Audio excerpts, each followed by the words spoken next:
당신은 지금 플라스틱을 먹고 있는 건지도 모릅니다. 여러분 모두 준비되었나요?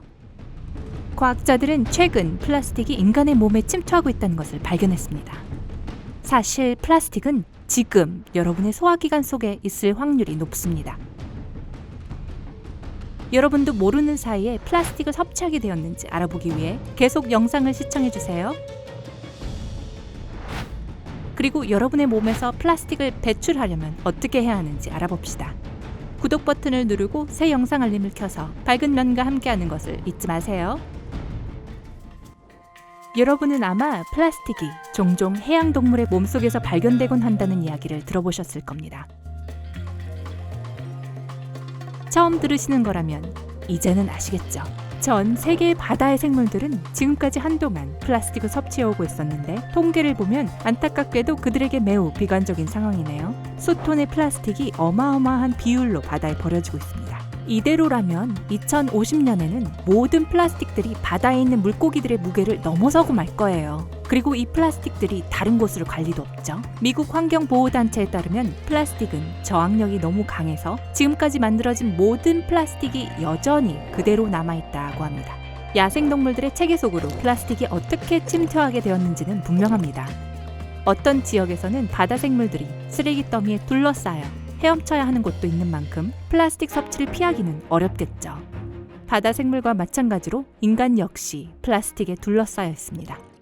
여러분이 매일매일 사용하는 것 중 얼마나 많은 것들이 플라스틱으로 만들어졌거나 플라스틱을 함유하고 있는지 생각해보세요. 소스병이나 과일과 야채 포장지, 빨대, 그리고 탄산음료병과 물병과 같은 것들은 명백히 아주 많은 곳에서 눈에 띕니다. 게다가 여러분의 세안제나 옷처럼 생각지 못한 곳에서도 발견할 수도 있습니다. 하지만 우리가 플라스틱을 접시에 올리는 것은 아니죠. 우리 인간들은 우리가 뭘 먹을지 결정합니다.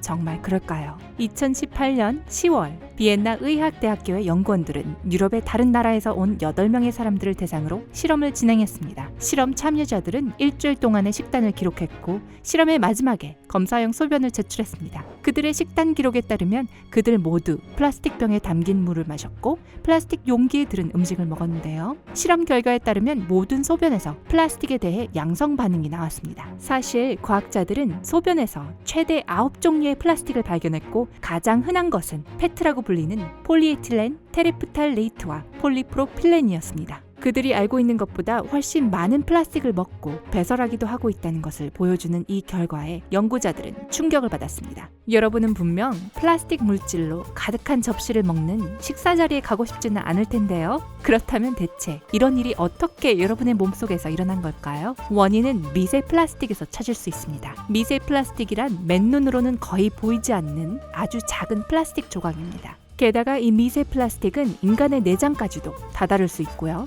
단순히 음식을 통해서만 우리 몸에 흡수되는 것도 아닙니다. 미세 플라스틱이 여러분의 몸에 쌓이는 가장 흔한 몇 가지 경우를 살펴봅시다. 해산물을 통해 이미 바다가 플라스틱으로 인해 오염되었다는 것은 알고 계시죠? 따라서 만약에 생선이 플라스틱을 먹었고 여러분이 생선을 먹는다면 먹이 사슬을 따라 플라스틱이 여러분의 몸속에도 쌓이게 됩니다. 게다가 단지 생선만의 이야기도 아닙니다. 상당한 양의 플라스틱이 랍스터, 새우, 참치에서도 발견되었습니다.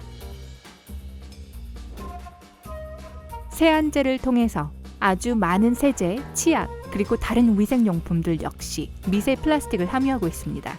여러분이 얼굴을 씻기 위해 미세 플라스틱을 사용할 때 미세 플라스틱은 배수구를 통해 씻겨 내려간 후 바다로 흘러갑니다. 물고기들이 미세 플라스틱을 먹게 되는 그 바다 말이죠. 이제 여러분은 이미 이 이야기가 어떻게 끝날지 알고 있겠죠? 미국이나 영국 등의 나라에서는 미세 플라스틱의 사용을 금지했고 더 많은 사람들이 미세 플라스틱의 해로운 영향에 대해 깨닫고 있습니다.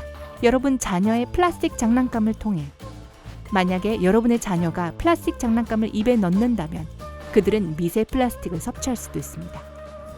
포장된 음식을 통해 플라스틱 용기에 포장된 음식은 포장을 집에서 했든 공장에서 이미 되어 나왔든 음식이 담긴 플라스틱에 의해 오염됐을 수 있습니다. 플라스틱으로 포장된 상품이 미세 플라스틱을 지니고 있을 확률은 꽤 높습니다. 그것이 빵이건 과일이건 혹은 식료품 가게에서 파는 음식이건 말이죠. 물병을 통해 연구에 참여한 사람들처럼 여러분이 플라스틱을 섭취하는 가장 흔한 방식은 플라스틱 물병을 통해서입니다. 많은 물병들이 플라스틱의 종류 중 가장 위험한 PET를 함유하고 있습니다. 종이컵을 통해 여러분은 아마 종이컵은 안전할 거라고 생각하겠지만 많은 종이컵의 내부는 플라스틱으로 마감이 되어 있습니다. 미세 플라스틱은 수돗물, 맥주, 소금에서도 발견됩니다. 기본적으로 미세 플라스틱은 모든 곳에 존재합니다. 그래서 공기 중에 떠다니는 플라스틱 입자를 들이마시는 것, 음식을 통해 섭취하는 것을 피할 수는 없습니다. 따라서 불행히도 이런 몇몇 섭취는 막을 수 없죠. 하지만 여러분의 몸에 더 축적된다면 상황은 훨씬 심각해집니다. 여러분이 이런저런 경로로 많은 플라스틱을 섭취하게 되면 어떤 일이 생기는지 한번 볼까요? 만약 플라스틱이 여러분의 화장품, 플라스틱 포장지, 음식 포장 용기에 들었다면 피부염을 일으키거나 유전적 변형, 심지어는 출산 시 선천적 장애까지 발생할 수 있습니다. 물병을 통해 플라스틱을 섭취하고 있다면 이는 여러분의 면역 체계를 망가뜨려 이른 2차 성징이나 과잉 행동을 유발할 수 있습니다. 여러분의 옷이나 침구에 플라스틱이 있다면 이는 심각한 피부 질환을 유발하고 눈, 코, 목에 염증을 일으킵니다. 탄산음료 병이나 물병, 풍선껌, 그리고 페트로 만들어진 주방용품을 가까이 하신다면 여러분은 PET가 암을 일으키는 것으로 추정되고 있다는 점을 아셔야 합니다. 그리고 또 하나 여러분이 꼭 아셔야 할 사실이 있습니다. 플라스틱 섭취만이 문제가 아닙니다. 만약 위험한 화학 물질을 지닌 물건이라면 여러분은 그 화학 물질에 노출되어 있겠죠. 많은 플라스틱이 산업용 화학 비스페놀 A, 즉 BPA를 함유하고 있습니다. BPA는 호르몬 이상이나 면역 기능 저하, 그리고 불임을 일으킬 수 있다고 알려져 있죠. 몇 가지 의문들은 여전히 미스터리로 남아있는데요. 미세 플라스틱이 아주 작다면 여러분의 몸에 한번 들어오고 나면 혈관을 통해 간에 도달하거나 장기에 손상을 입히지는 않을까요? 해답은 알기 어렵습니다. 하지만 사람들이 마침내 플라스틱이 인간의 몸에 얼마나 해로운지에 대해 깨닫고 있으니 비밀은 점점 밝혀지겠죠. 문제는 인간들이 많은 방면으로 플라스틱에 의존하고 있고 사용하는 데 익숙하게 자랐다는 것입니다. 이 문제에 대해 잘 모르는 몇몇 사람들, 아니 사실 지구에 살고 있는 대부분의 사람들은 항상 플라스틱 용기에 식사를 담아 전자레인지에 던져 넣는 것을 선택할 테죠. 접시를 꺼내 음식을 옮기고 설거지를 하는 번거로움을 덜고 싶다는 이유로 말이에요. 하지만 이제 여러분들은 여러분의 몸을 위해 타협해야 한다는 걸 아셨겠죠? 우리 몸에 흡수되고 있는 플라스틱의 양을 줄이기 위해 우리가 할 수 있는 것들을 알아봅시다.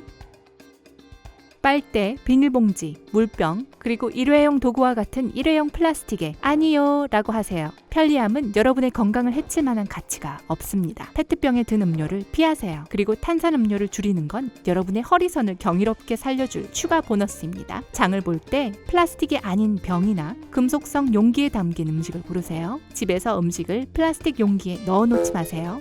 대신 유리 용기를 사용하세요. 만약 여러분이 꼭 플라스틱 용기를 써야 한다면 BPA가 없다고 표기된 것만 사용하세요. 전자레인지를 사용할 때 음식을 플라스틱 용기에 담아 데우지 마세요. 게으름은 그만 부리고 전자레인지용 그릇을 사용하세요. 새 옷을 사기 전에 라벨을 꼭 확인하세요. 옷이 천연 섬유로 만들어지지 않았다면 그 옷을 제자리에 놓고 여러분의 호흡기를 보호하는 것이 최선입니다. 침구와 가구가 천연 소재로 만들어졌는지 확인하세요. 여러분은 소파와 침대에 앉거나 누워서 정말 많은 시간을 보내죠. 그래서 여러분의 건강을 위협하는 천을 사용하지 않는 것은 매우 중요합니다. 네네, 저도 알고 있어요. 이 모든 게 공포스럽고 기운 빠지죠. 하지만 밝은 면을 봅시다. 지식은 절대 나쁜 게 아니니까요. 이러한 발견은 모두의 건강이 더 나아지게 만들 수 있습니다. 이 실천들이 더 많은 사람들이 쓰레기를 줄여 바다를 깨끗하게 만드는 것으로 이어질 수도 있고요. 이제 플라스틱이 우리의 몸과 건강을 위협하고 있다는 것을 알게 됐으니 뭔가를 해낼 수 있을 거예요. 자, 밝은 면 친구들, 섭취하고 있는 플라스틱의 양을 줄이기 위해 뭘 하실 건가요? 아래 댓글창에 댓글을 남겨보세요. 이 비디오에 좋아요를 누르고 친구들에게 공유하고 밝은 면과 함께하기 위해 구독을 누르는 것 잊지 마세요.